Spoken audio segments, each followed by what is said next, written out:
की करते हैं, जहां कल विधानसभा की 9 सीटों पर उपचुनाव है। तनातनी इस बात पर हो रही है कि महिला मुस्लिम मतदाता जो हैं, उनकी पहचान की जांच सही है या गलत है। समाजवादी पार्टी को आशंका है कि यूपी के पुलिसकर्मी मुस्लिम महिला मतदाताओं की पहचान की जांच करेंगे तो महिलाएं बूथ पर आने से झिझकेंगी। इसीलिए समाजवादी पार्टी ने चुनाव आयोग को खत लिखा है और यह मांग की है कि पुलिसकर्मी मतदाताओं के पहचान पत्र की जांच न करें। और इस पर राजनीतिक विवाद शुरू हो गया है। बीजेपी कह रही है कि फर्जी वोटिंग समाजवादी पार्टी अपने पक्ष में कराना चाहती। देखिए, केवल मुस्लिम बहुल ही क्षेत्रों में नहीं, उन क्षेत्रों में जहां समाजवादी पार्टी के समर्थक वाला वोट था, लोकसभा चुनाव में प्रशासन ने मनमानी करने का काम किया। चुनाव आयोग को उस बारे में अवगत कराया गया था। समाजवादी पार्टी चाहती कि निष्पक्ष चुनाव हो, किसी भी मतदाताओं को डराया ना जाए, उनकी पहचान के नाम पे उनका उत्पीड़न ना किया जाए। समाजवादी पार्टी ने इस संदर्भ में चुनाव आयोग को अवगत कराया है, उनसे शिकायत की है। समाजवादी पार्टी को भरोसा है कि ये चुनाव निष्पक्ष होगा। समाजवादी पार्टी ने अपने कार्यकर्ताओं नेताओं के लिए हेल्पलाइन नंबर भी जारी किए हैं।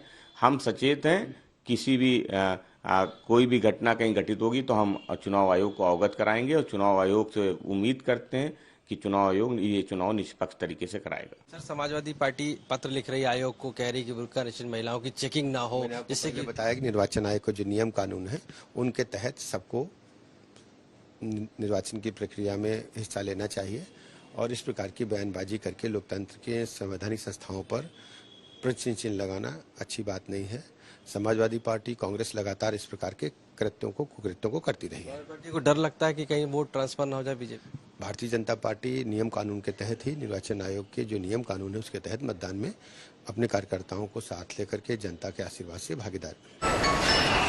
मैं इलेक्शन में जुड़े हुए सारे अधिकारियों से कहूंगा, झारखंड हो या महाराष्ट्र हो, और एनडीए के कार्यकर्ताओं से कहूंगा जो पोलिंग एजेंट होते हैं,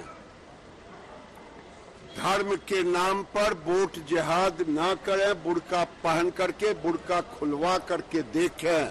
अगर बुर्का खोलने का कोई विरोध करे तो उसका डट के विरोध करे, क्योंकि कानूनन ये सही है कि बुर्का उठा करके उनका चेहरा देखें। अब उनका मनसा समझ सकते हैं कि पता चला कि पहचान पत्र क्यों होते हैं और फर्जी वोट रोकने के लिए अगर पहचान पत्र का मिलान किया जाता है तो इसलिए किया जाता है फर्जी वोटिंग न हो। लेकिन फर्जी वोटिंग के लिए अपना वोट बैंक मानते हुए इस तरह की बात करते हैं तो मुझे लगता है ये लोकतंत्र की मजाक है। तो जाती है महिलाएं, वोटिंग परसेंटेज भी कम हो जाता है, क्या कहेंगे? देखिए, बड़े अफसोस की बात है कि जो पर्दा नशीन, बुर्का नशीन महिलाएं हैं, उनके नकाब हटा के उनको देखा जाता है और उनकी बेपर्दगी होती है। सवाल ये है कि जब वो अपना आधार कार्ड लेके आ रही हैं, आईडी कार्ड लेके आ रही हैं, तो आईडी कार्ड से उनको चेक करना चाहिए और उनको वो भरोसा करना चाहिए। और कोई लेडीज़ जो बुर्का नशीन, पर्दा नशीन औरत है, वो कभी ये नहीं करेगी कि अपने वोट का दुरुपयोग करे और 2 या 3 बार आके वोट अपना कास्ट करे। अगर कोई इस तरीके का वाकया सामने आता है तो ज़रूर उसको संज्ञान में लाना चाहिए है जो भी चुनाव अधिकारी हैं। मगर इस तरीके से जो पत्र लिखा गया है, बेशक इसको ऊपर संज्ञान लेना चाहिए सरकार को और इलेक्शन कमीशन को, दोनों को संज्ञान लेके बाकायदा उनकी इज्जत और आबरू का ख्याल रखना चाहिए कि अगर से कोई आदमी वोट कास्ट करने जा रहा है तो वहाँ के ऊपर इलेक्शन कमीशन के जिम्मेदार हैं, लेडीज़ हैं। अगर लेडीज़ वहाँ के ऊपर महिलाएं हैं, महिलाएं वहाँ के ऊपर आके चेक करती हैं तो उसमें कोई एतराज़ नहीं है, और अगर से कोई जेंट्स चेक करता है तो उसके ऊपर एतराज़ है।